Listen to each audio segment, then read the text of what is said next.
Should be good to go. All right. It's on?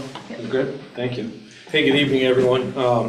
A small group. I'm going to try and keep it pretty informal, but just for the sake of documenting the meeting, this is the February 20th, 2024 meeting of the City of Bangor's Planning Board. My name is Reese Perkins. I'm the chairman of the board. Other board members in attendance this evening are alternate member Janet Jonas down on the end. She's subbing in a sense for Josh Saucier, who's absent this evening, although I don't think we have any voting, but nonetheless. And Mike Basnet next, Don Mahar, and Vice Chair Ted Brush on my immediate left, on my right, Jonathan Boucher and Tricia Hayes, and then staff members down beyond, Planning Officer Anya Collette, Brian Skedell, planning analyst, and then Grace Innes, the assistant city solicitor. Thank everyone for being here this evening and for participating. Board members are volunteers from the Bangor community. Tonight's agenda consists of training, really, and one consideration of a staff-led amendment to city code. And so I'll just make a note that we typically review amendments to code based upon our comprehensive plan. I would like to remind everyone to silence your cell phones. If any members of the audience, of which there is one, if you would like to speak, please raise your hand. We'll have you come up and you can let us know what your thoughts are. We do have on Zoom the opportunity, if anyone is on Zoom, to use the raise hand function to let us know you would like to speak, and we can bring you into the meeting. All comments and discussion should remain respectful and considerate of all others. With that being said, I'll go to the evening agenda. And the first item is Grace up for annual training legal stuff. Yes. Okay, so I'm going to do the annual training tonight. So I'm going to go over decision making, just a really brief, paragraph about due process. And then I'm going to talk about the Freedom of Access Act. And then I'm going to go over the Code of Ethics a little bit too. So if anybody has any questions, I'm going to pause throughout and ask if there are any questions. I am a new lawyer, so it's very likely that I don't know the answer to your question, but I will write it down and then I will email you the answer tomorrow or later on this week. And I'll just send it to everybody. So I'm going to start off with decision making. So we're going to go over due process. Decisions by the planning board are subject to due process requirements. Due process is the requirement that legal matters be resolved according to established rules and principles and that individuals be treated fairly. The commitment to due process requires that decisions by the board be unbiased, fair, and impartial. This means that board members may not discriminate unlawfully against any person because of race, color, religion, sex, national origin, age, physical or mental disability, genetic information, gender, gender identity, sexual orientation, socioeconomic status, cultural group, or political status. And that's per section 33-5.1 of the Bangor City Code of Ordinances. Section 1D of the board's bylaws requires that no board members abstain from voting unless they have a conflict. And the Freedom of Access Act, which I'm about to get into, assists in due process by requiring transparency of the board in making its decisions. Does anyone have any questions on that? Yes. I would just like to make a note because you said something that I think is important and we didn't, we were less aware of that. I don't know if you all remember, Member Saucier's not here this evening, but he tried to abstain from a vote last year, and Solicitor Sevchek didn't allow him. I'm not sure if you were here at that point, or you were? I think I was, just and started? that's why I threw it in there, because it was kind of a question. So. Yeah, and I just think that it's good for everyone to realize you can't just bail on a vote because you don't want to vote. Mm-hmm. If it's a conflict of interest, right. You should say so. Right. But you can't just not want to vote because our code says that. Right, yes. Yeah, just a question on both the topic of bias and conflict of interest. Mm-hmm. If we felt we had a a bias either for or against on a particular project, but it didn't relate to any of the protected classes that you Yeah. talked about. It's just, I have a financial bias one. and I don't feel I can really vote in an unbiased way. Is it acceptable to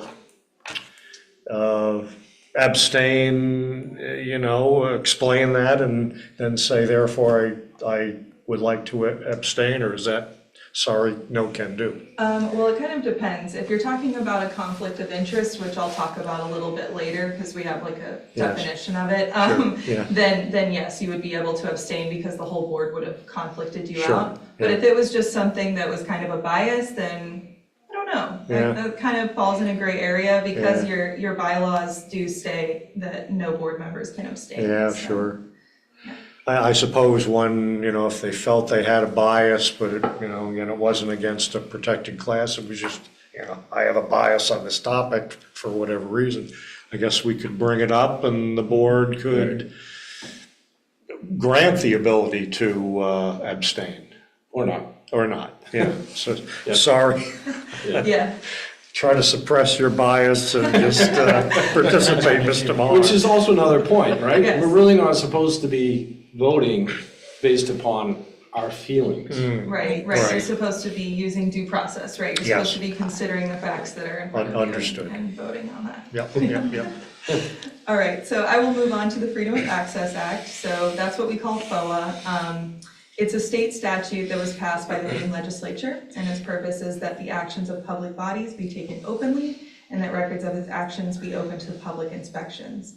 The idea of FOA is that public proceedings exist to aid in the conduct of the people's business.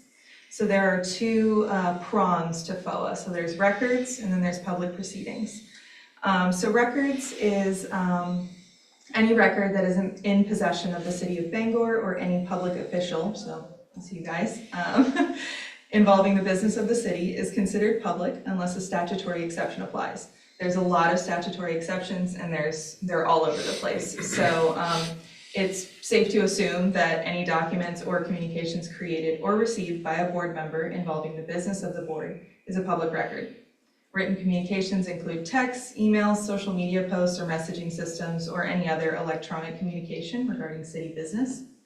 All communications regarding the business or activities of the city should be considered a public record, even if it's on your personal device. So if you're talking about board business on your personal device, it could be subject to FOA.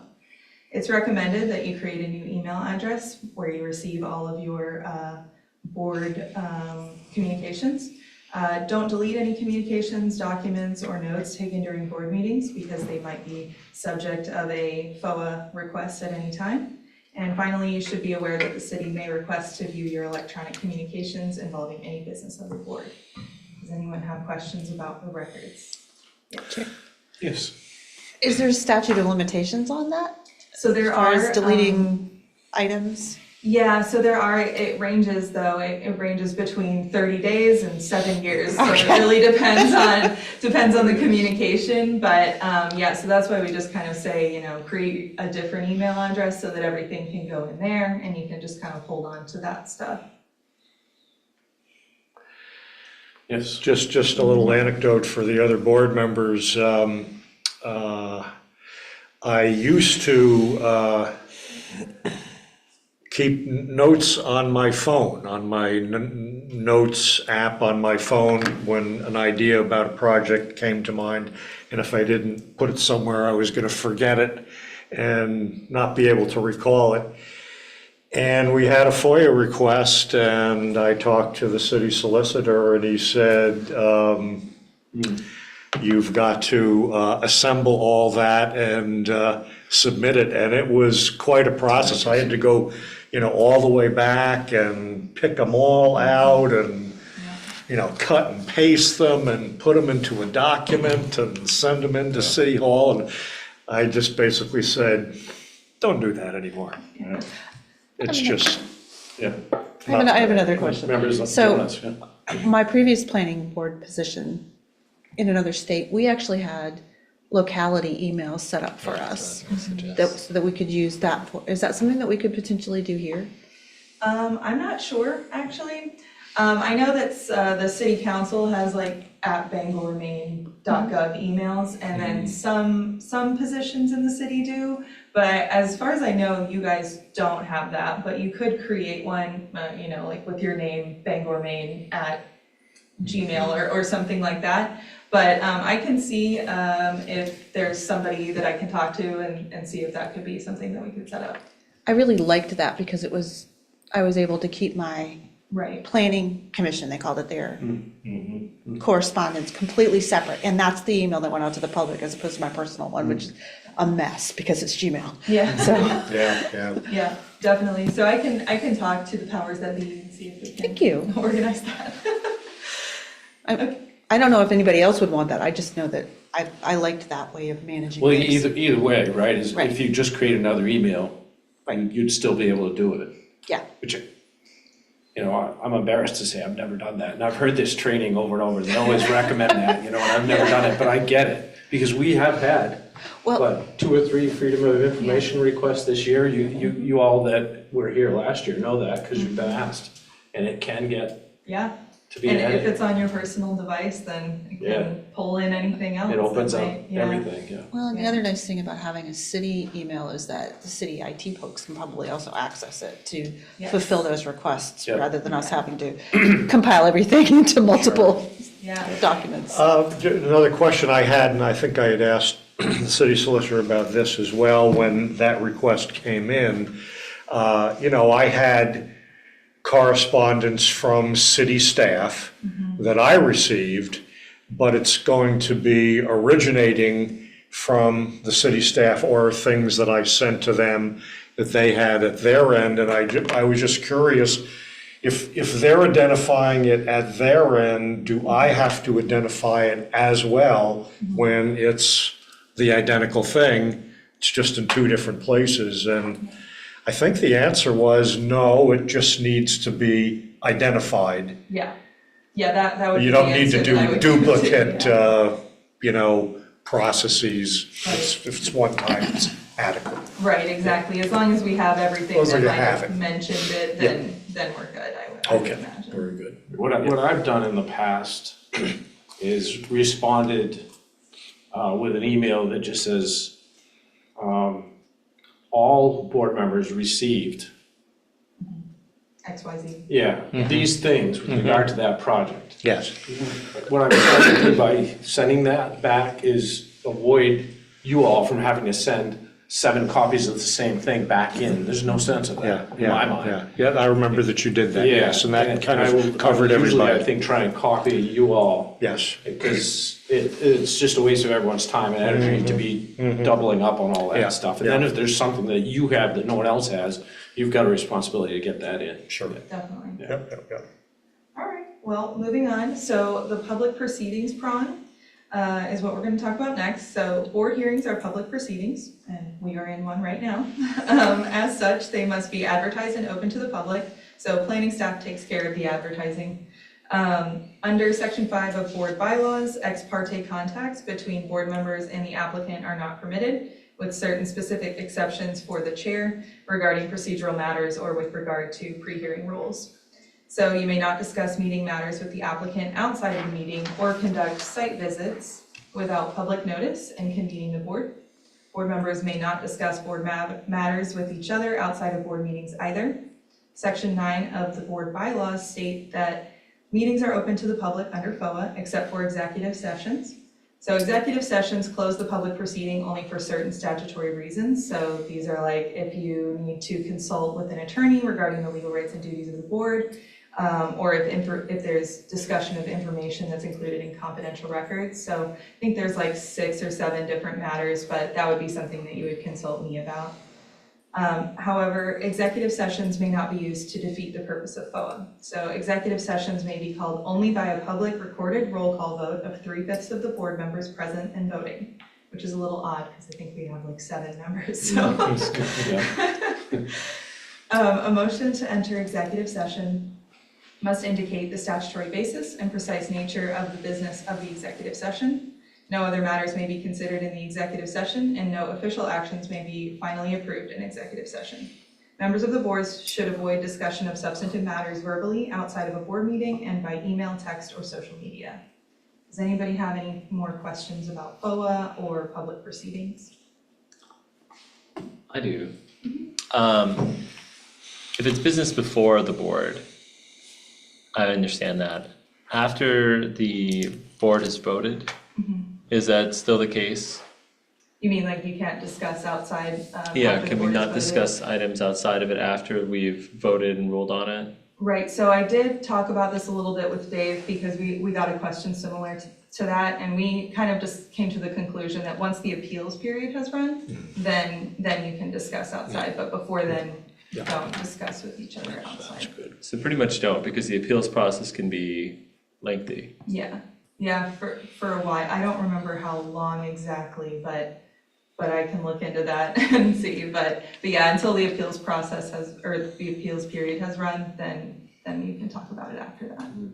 The appeals period is generally 30 days after the decision is made. I would have thought it was like, and then if it goes to an actual appeal court, then the duration of while it's being appealed. Oh, yeah, if it does go to court, then, yeah, don't do that then. Exactly. But I meant, if nobody appeals it within that 30-day period, then after that 30-day period, you're okay. Okay. So, And that's exactly what I had, so I had the Maine Municipal Association training Oh. last week, which I'll chat with you guys a little bit about at the end of this meeting tonight, but that was the question that I asked, exactly that question.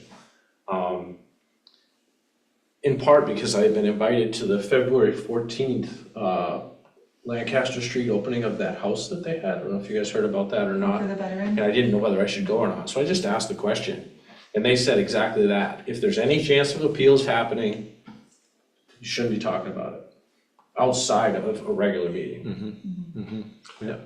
Or going to a meeting, the Right. 4th of July meeting or Unless you're something like talking about that. it at the meeting, Yes. yeah. So is the appeals process based on a 30-day period? After 30 days, then you can assume there's gonna be no appeal, is that right? Yeah, if it's Okay. run 30 days and there's no discussion of it, there's no appeal filed, then the 30 days is run. Then they can't appeal. They Right. cannot appeal if the 30 days is expired. They're, Right. sorry, no can do. Yes, Member Okay, Jones. so back to the site visit question. What constitutes a site visit?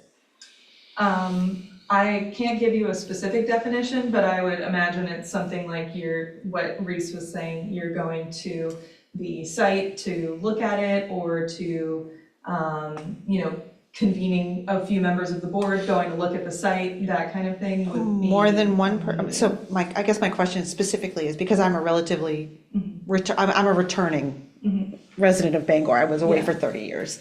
Yeah. And so a lot of the sites I'm not familiar with, so sometimes I'll just drive by and I'm wondering if that's okay. I'm honestly not sure. I believe that if there's a quorum present, then that, do you have any idea? Yeah, or- because that got brought up in that training. Yeah. And they said no. Well, the way they put it is, if in the course of your normal business or, home activities or whatever, you happen to go by that property, it's okay. Yeah. But don't go by that property for the purposes of this by yourself. Yes. Because that gives you an advantage of seeing something possibly that none of the rest of us did. right. Yeah, And that's Understand. Or the follow of the rules. Yeah, that makes sense. That creates a bias. yeah. And- I've always treated it that way. Yeah. No, Yeah. don't go out and look on your own. Just deal only with what is presented to you in the course of a public meeting. Yeah. During the Lancaster project, the board did a site visit, with the full board, but staff went as well. And, you just have to be very careful that the board not talk to any members of the public. And it has to be very tightly controlled. It's not really recommended generally because it's not as clean a process as this kind of public meeting, so. But in special circumstances, that could be something that's necessary, so. Sure. Before Member Bazinet, to finish up with Member Jonas on that question, I wouldn't be afraid if you feel like a site visit is worth doing, to bring it up at a meeting, Okay. because that was the other thing they said, is, well, look, if it makes sense for you all to go, all go.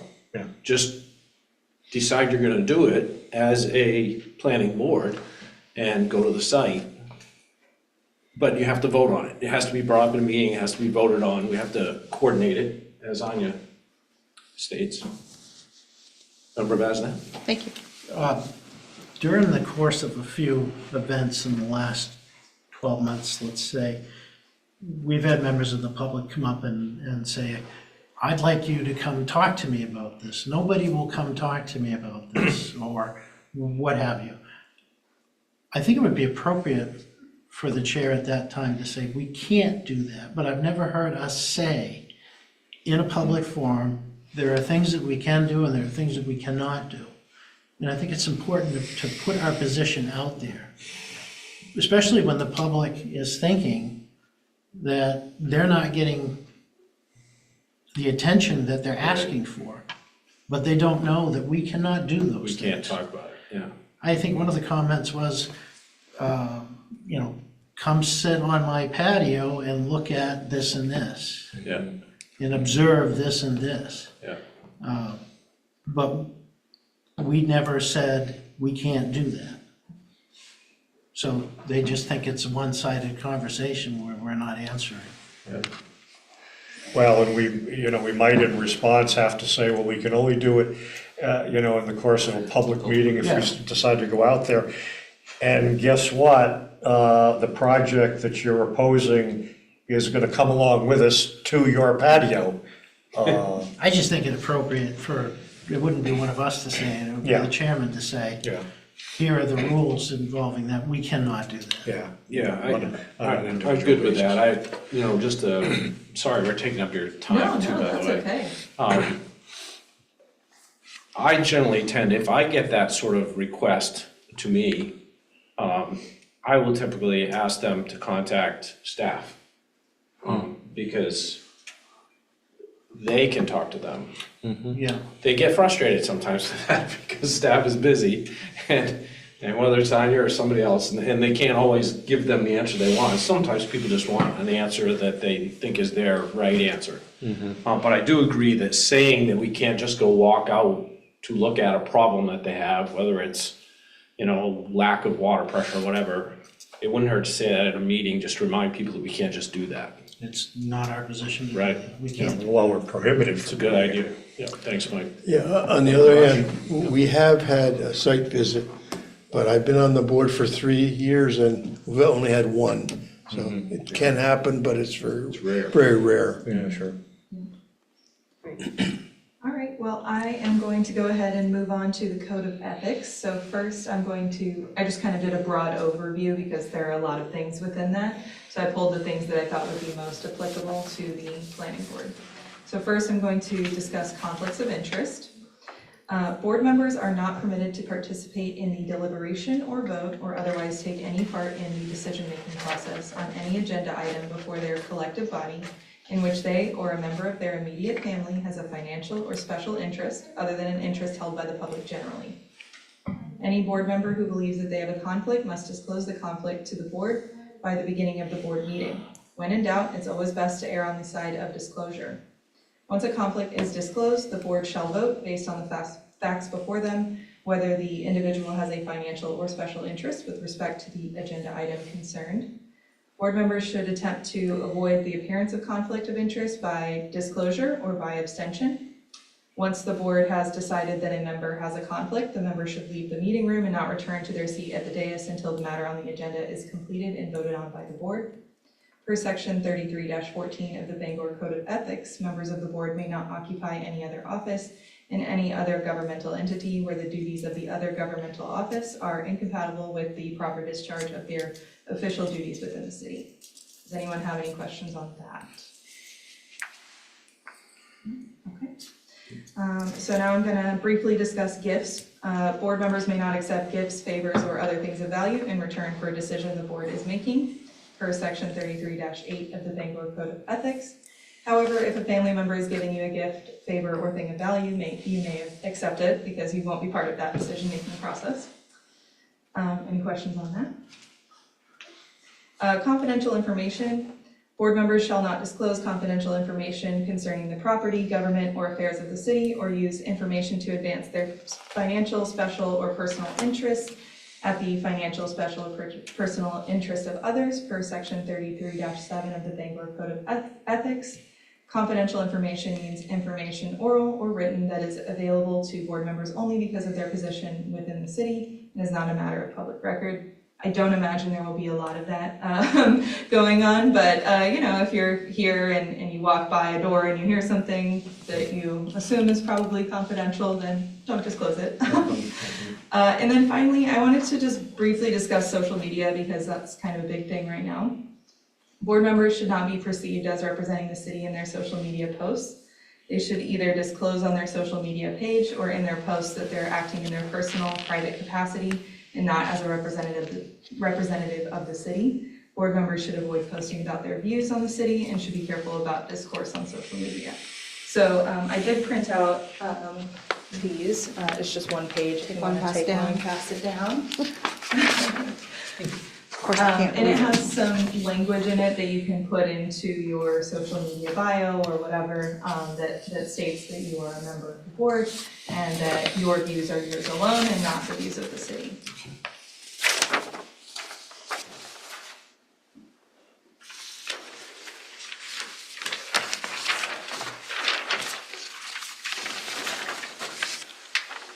All right, did anyone have any other questions? I can give you a second to read that if you want.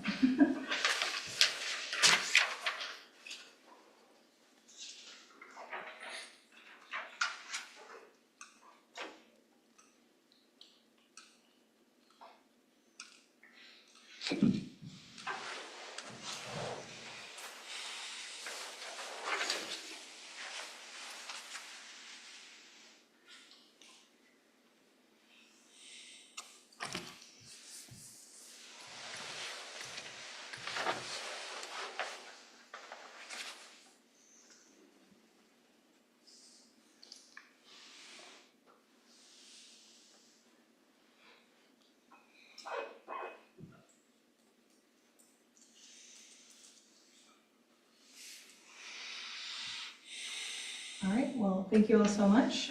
If you have any questions that come up throughout the year, before my next FOA training next year, please feel free to email me and or call me, and I will get back to you ASAP. Thank you so much. Thank you. Thanks, Grace. Okay, so the next thing on the agenda is, I think Planning Officer Collette has a presentation for us on reducing parking minimums. Thanks, Anya. So I did include in your packets the memo that will be taken to the Business and Economic Development Committee tomorrow. We are doing this with them. But essentially what we're proposing is reducing the minimum parking requirement for all residential from 1.5 spaces a unit to 1 space per unit. The primary reason for this is because often what we find is that parking is a barrier to housing in general, creating housing. It can often create affordability problems because, developers have to set aside more space for parking rather than more space for units.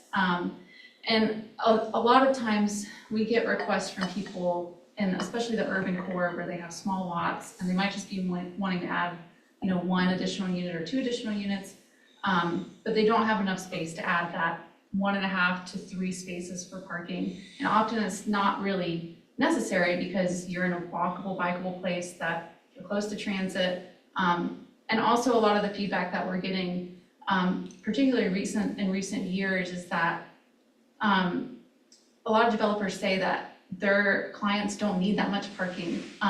They may only need 1 space per unit. They might not even need that. So we're just seeing that need for flexibility with development. And we also find that, if a developer is targeting a demographic where there might be more of a need for parking, like family housing, they create that additional parking. They go above and beyond the code. They'll create 2 spaces per unit above our code. So there's that. And then you also have a lot of additional kind of more intangible effects of having excess parking in the city. You see this a lot with big parking lots. you have the urban heat island effect from all of that pavement. You have runoff issues from salt use during winter, in addition to other pollutants and things like that. And then you're also taking away green space that, you know, we also really need. So it can create a lot of issues. And so for a couple of years now, and maybe even longer than that, there's been a trend with cities across the country to reduce minimum parking requirements and even eliminate them. There's actually been a lot of cities that have eliminated them. I included 2 examples, Burlington, Vermont, and Dover, New Hampshire, that are relatively close to Bangor size. College towns. Yeah, and, but, you know, not just them, there's a lot of other places too. I did include a link to a map in here of other locations. And so, yeah, I mean, this reduction, it wouldn't necessarily say that developers couldn't put in more parking if they wanted. It would just give that flexibility when they might have a target demographic that doesn't need all that. But it would still, you know, anybody, if they want to add more parking than what's required, then they could. So, does anybody have any questions?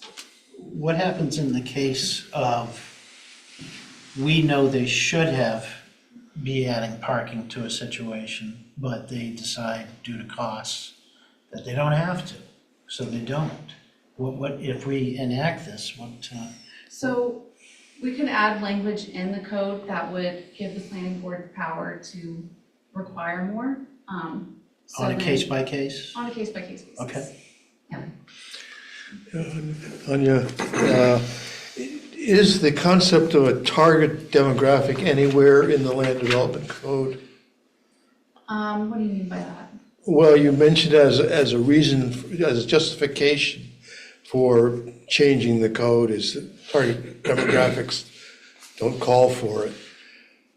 But that is not in the land development code now. There's, as far as I know, I've never seen a reference to that this is zoned for this target demographic. Well, yeah, it's not called out specifically, but we say that because when we say that, we're talking about market forces, like the market will dictate, you know, based on the target demographic, how much parking they need.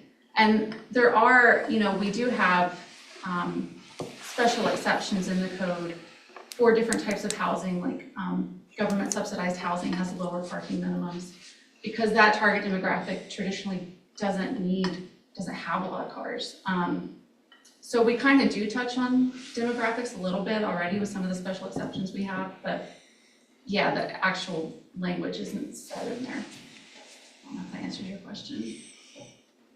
I think it could be technically difficult to develop that into the code. Maybe it's possible, but just cautioning that as a justification for this.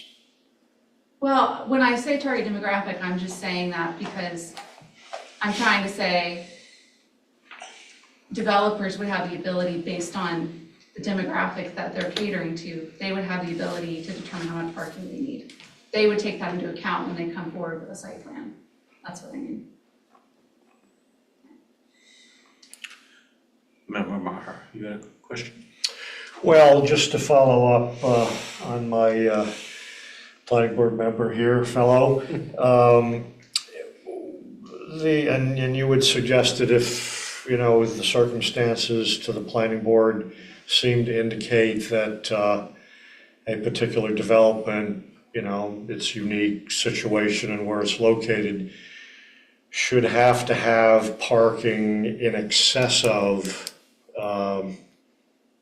the minimum requirement. And there seems to be other parts of the current code that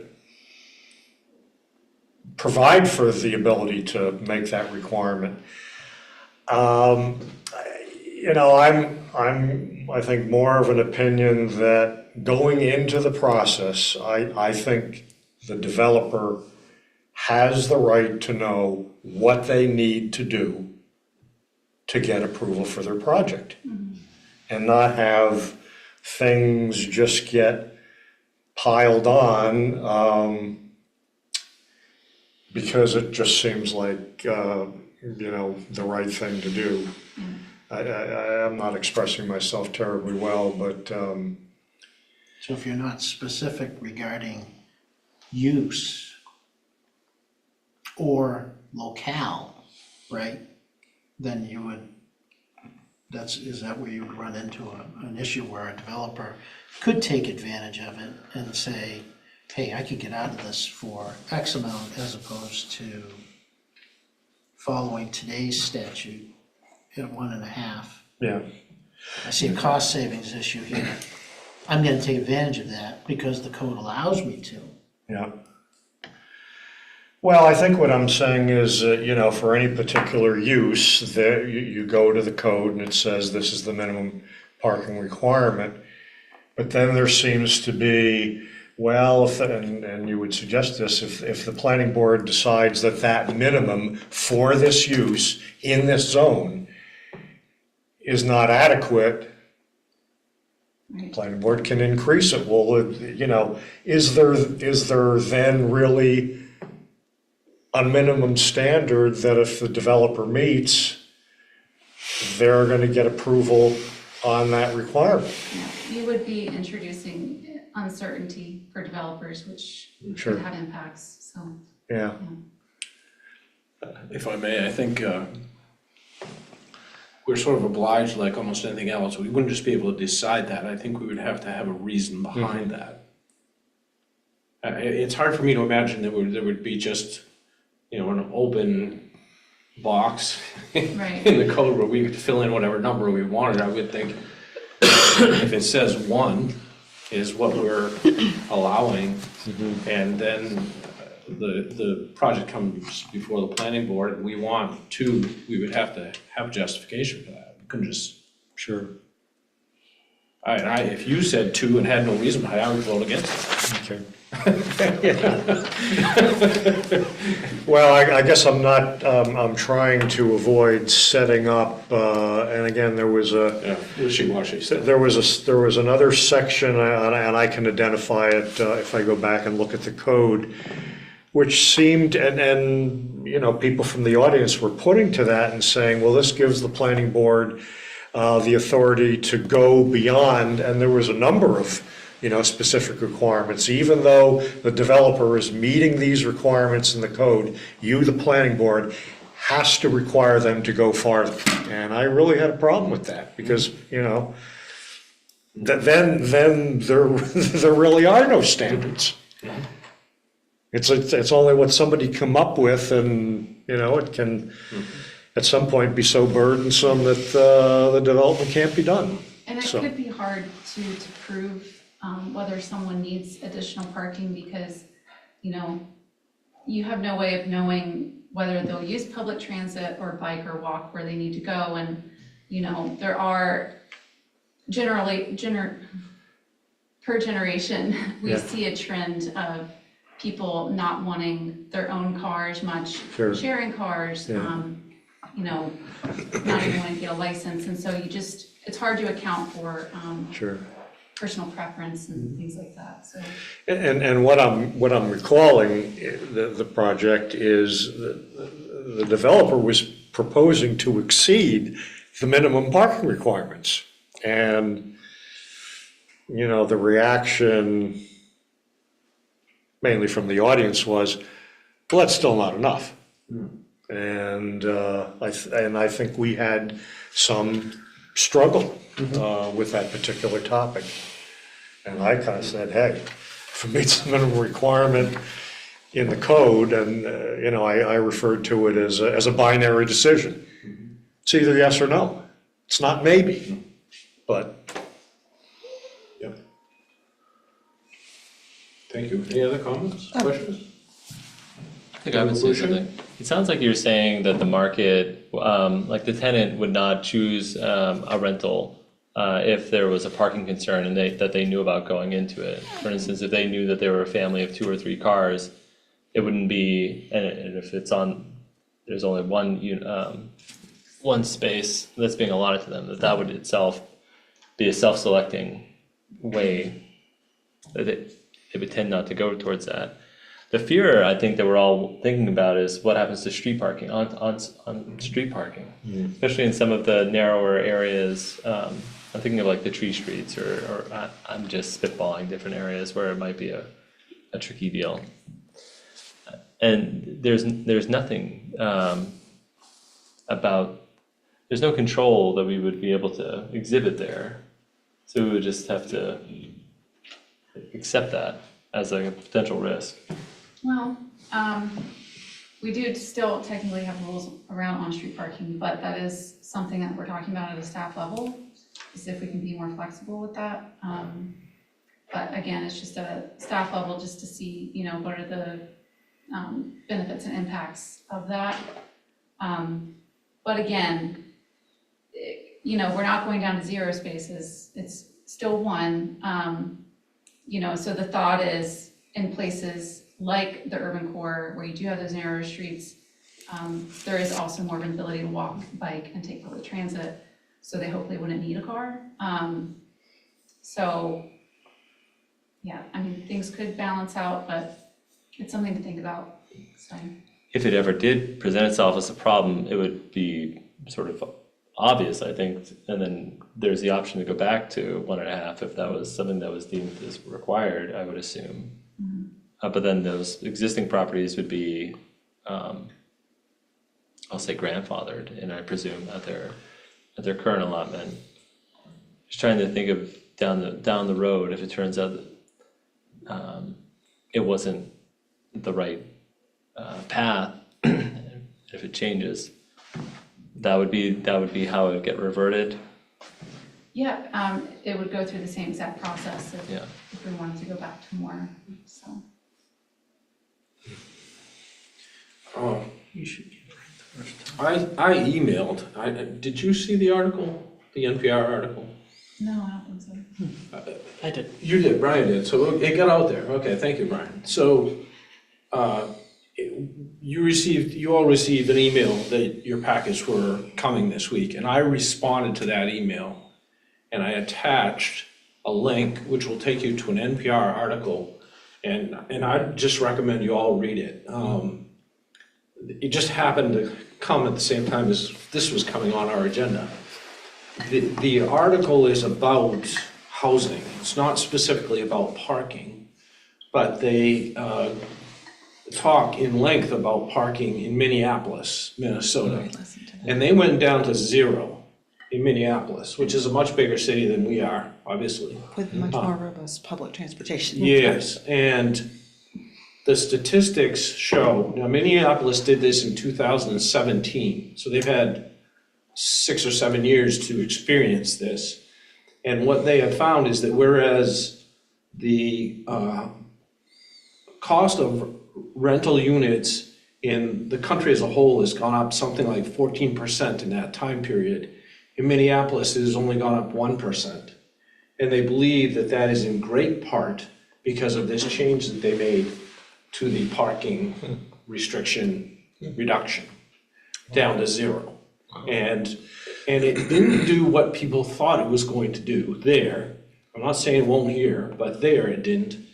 People were afraid, like we all are in a sense, that, you know, what's gonna happen is it's gonna cause parking problems in neighborhoods like the Tree Streets or Fairmont or whatever. And that's not at all what happened. What happened is they ended up building a lot of like 20-unit buildings that people rode bikes and didn't have a car. And it's very successful. And that convinced me that going from 1.5 down to 1 is no big deal. So I'm all in favor of this because it seems like it would help with our housing, Yeah. which is really what we're after here. Yeah. Chair. Members Jones? So I have experience with this in my previous world too, where we were petitioned by a developer to go from what they had, I think was 2 spaces per unit down to 1, because they wanted to maximize their ability to create units as opposed, well, they were doing adaptive reuse, but they wanted to also, if need to, stick build some additional ones in because the more units they get, the more money they make, Yeah, right? Because you don't make anything out of parking space unless you're renting it out. yeah. And they were really adamant about it. Now, they had done a lot of their developments in a more urban location than that particular community, but I was all in favor of it because it was located, it was a former school, so it was very walkable. Yep. It's very close to downtown, very, just extends it, and I think that particularly for here, where there's such a need, if we're gonna have new development, I think that we really need to do this. Yeah. Thank you. Anyone else? Thanks, Annie. All right. We do actually have something to vote on this evening, because we have meeting minutes from February 6th that need to be voted on. So does anyone have any comments or concerns on that item? And if not, I would take a motion to approve those meeting minutes. Member Bazinet? Chair, I move that we approve meeting minutes from last meeting as is. Thank you. Do I have a second? Second. Member Rush, thank you. Raise of hands will be sufficient, I think. All in favor? And none opposed, so that passes unanimously. Thank you. So before we adjourn, and I did want to just take a couple of minutes and kind of really briefly, trust me, I don't want to spend a lot of time on this unless you all have questions. But I would like to share a little bit about the Maine Municipal Association training that I attended last week. Before I do, does anyone else have any questions or comments otherwise on anything else? No? Okay. So one of the things that we battled around quite a bit, particularly with the Lancaster Street project, was the discussion of time restriction.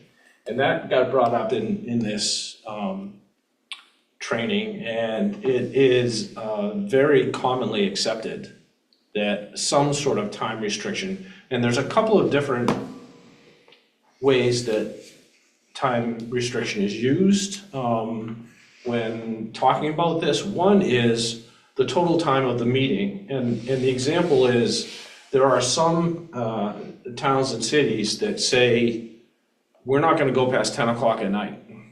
And so if we do, we're going to stop the meeting unless somebody votes to extend the meeting, and automatically anything that is not taken care of yet will be taken care of at the next meeting. So that's one type of time restriction, which is an interesting thing. We've never talked about it. It's never been really troubling for us, so I'm not sure we need to do that. But if anyone felt that we should, we can have that conversation, I think. Some towns do have that in their codes or their bylaws. The other type of time restriction, of course, is what we dealt with and often deal with. It doesn't matter which project it is, where all of a sudden there are 20 people in the room, they all want to talk about one thing, and we can see this meeting might take all night. And how do we handle that?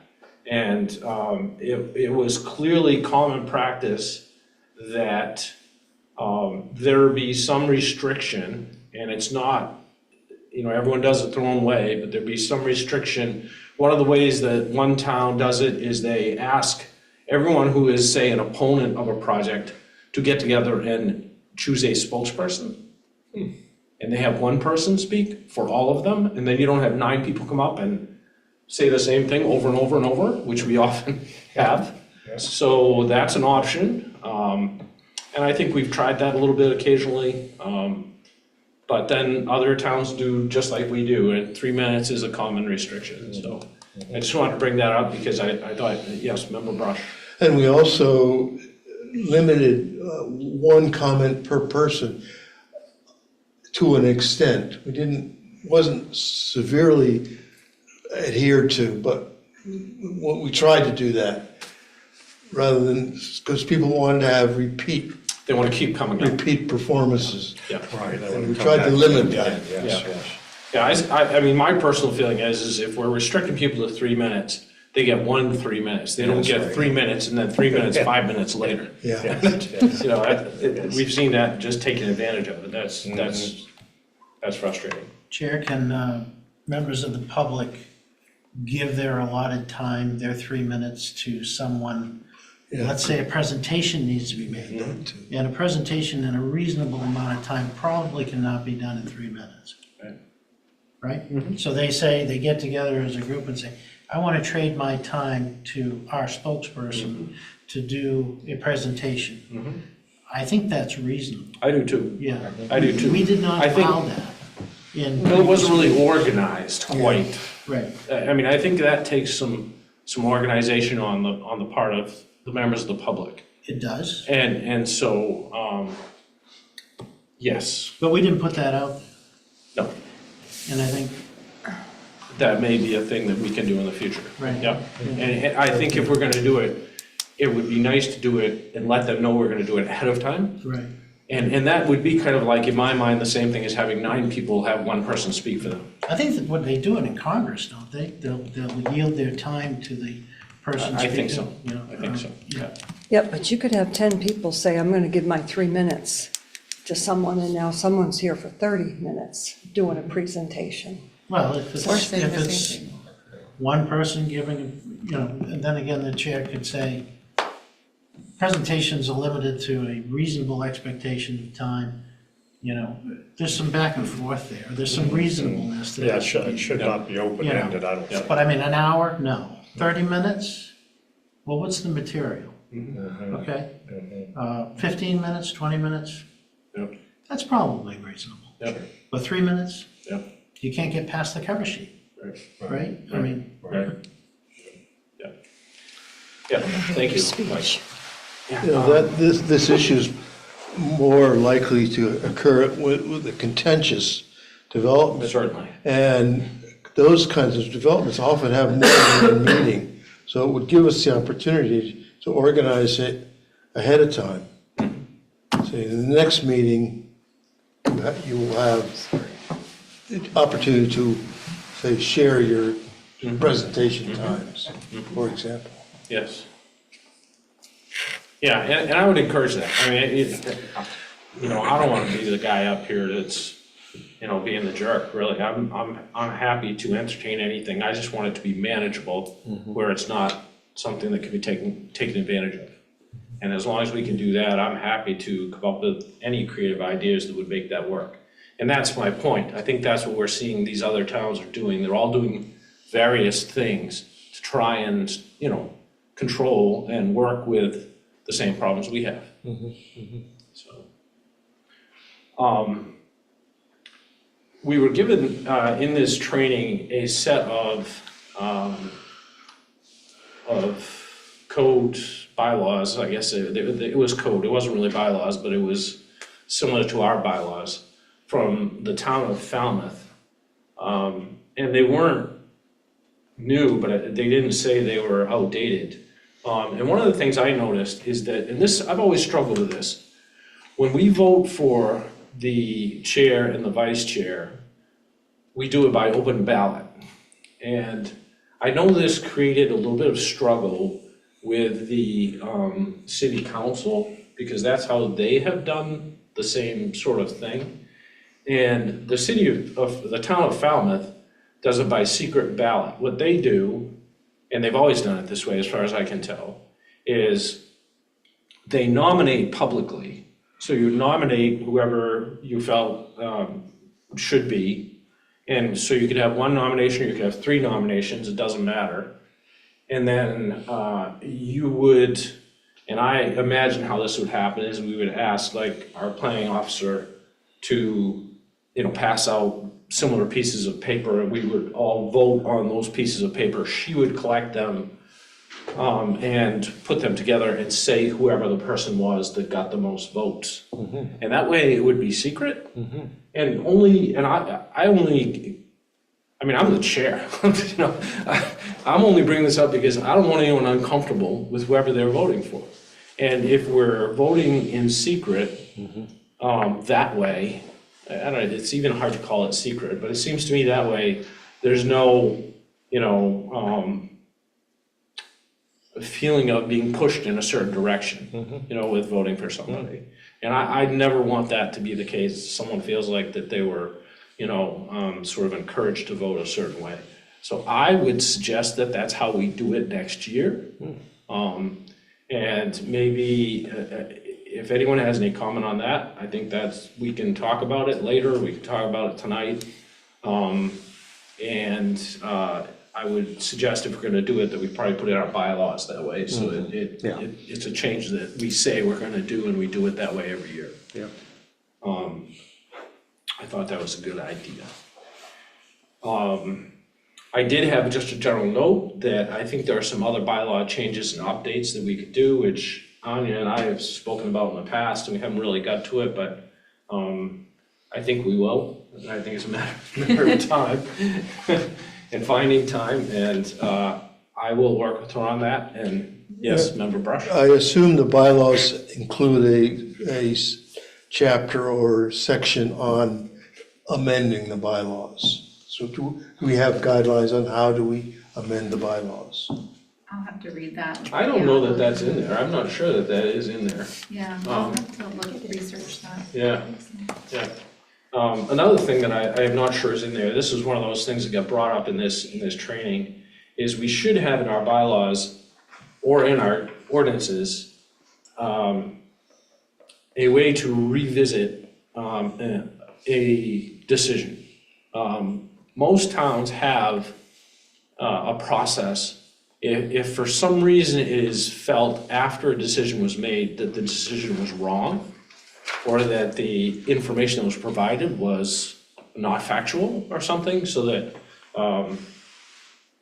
we shouldn't have made the decision we made, there should be a procedure that we have for revisiting is not the right word, I can't remember what the word is, but reconsider, I guess, reconsider, a motion to reconsider, I believe is what they were talking about. Yeah. And then we would ask for a motion to reconsider, and then we could go back and actually look at a project and change our minds.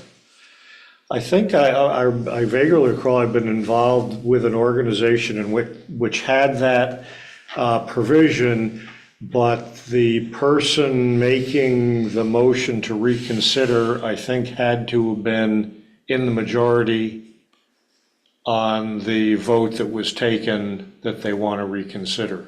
Okay. I'm not sure that's exactly the case, but that seems, so, you know, so that, you know, the people against it can't always just be, you know, they're in the minority, but they keep on bringing it up to reconsider. Sure. Just a Yeah, thought. so it just gets to be old and tiresome. Yes. I think there's also, one of the things that I heard in that discussion is there should be a time limit on that. Yes. No, Good like idea. 30 days. Yeah, sure. 30 Can't days just or be something like that. forever, yeah. And so I would think as a part of, you know, I think probably what's gonna happen is Anya and I over the next couple of months or whatever are gonna sort of figure out these changes that we wanna make to the bylaws and maybe present them to you all in written form, so you can look at them and what those bylaw changes might be. And I'm sure that legal would have some looking at that as well first, and then we can make those changes.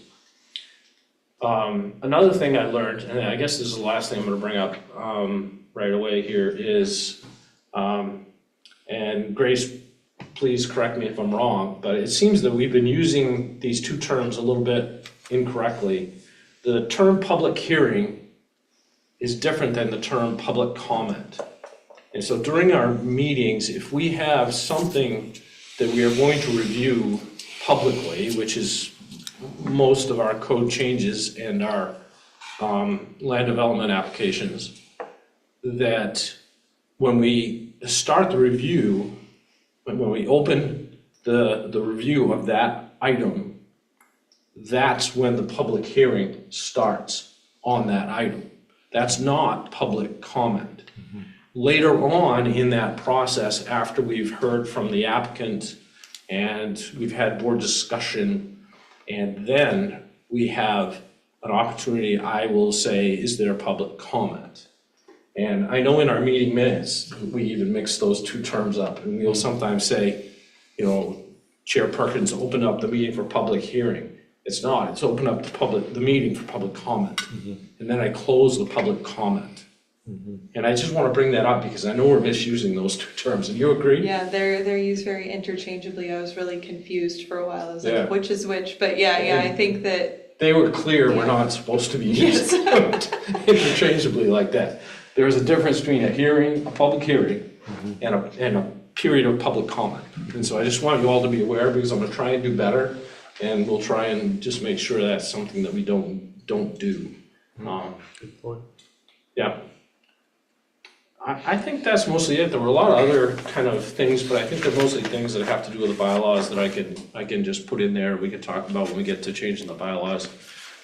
If there are no other, yes, Member I'm Jones? sorry, I should- Yes, no, it's fine. I mean- attended the MMA training in December, I think it was, wasn't it, Anya? Was it December? I think it was December. Did they, in this training, where you do the little skit? Yes, they did. Because when I listened to that skit, something caught my ear, and it kind of goes back to what we were talking about conflict of interest. Because they said that state law, I just pulled up a skit to, state law requires that a board member disqualify themselves if a decision involves a person to whom the board member is related by blood or marriage within 6 degrees of separation.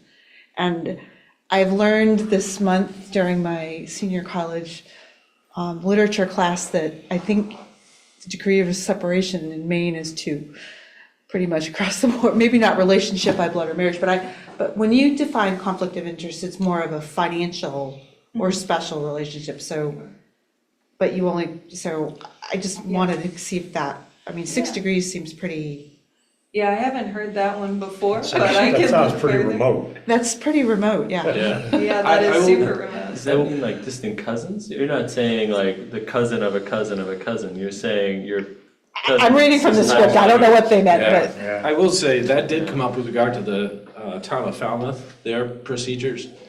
And they went with the term immediate family, and then they defined immediate family. They actually defined it, they spelled it out. They said, immediate family is a mother, father, a child, or a brother or a sister, I think, is what, and so it was very specific. That's how they I remember that, resolved that. yeah, I remember. Yeah. And that was actually one of the things I had on my list too, is that we should probably define that, should the legal department think that's a wise thing to do, or the city. I mean, Yeah, I'm not sure if it's already defined or not. The financial and special interests, I believe, are defined and they're very, Very very clearly. specific. But yeah, I'd have to look at the code and see if family is defined. I would hope that it's defined somewhere in there, but yeah, I'll take a peek and see if I can find that. Everybody's my family.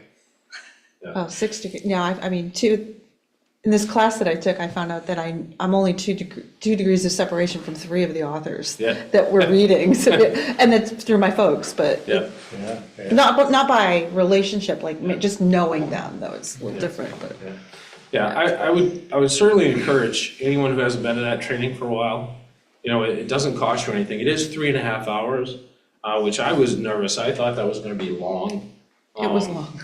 Time goes by pretty fast, I felt. I mean, I did it on Zoom. I'm glad I didn't have to actually sit in the meeting, just because it makes it easier, but they had 3 breaks during our part of the meeting, and they do include Board of Appeals with Planning Board, which means there's some stuff in there that's kind of not really as important to us as other things.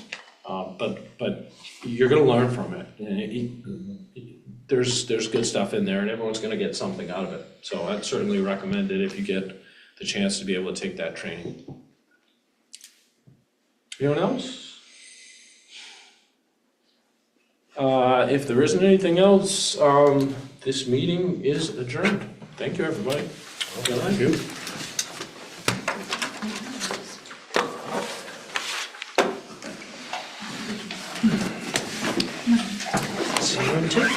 Maybe. My husband is being sent to Hawaii. So I'm going with him. For next year. This time of year? Yeah, But early March is usually messy. the problem is, when he goes, he has such huge That's okay. Because, well, no, it's the way it's working.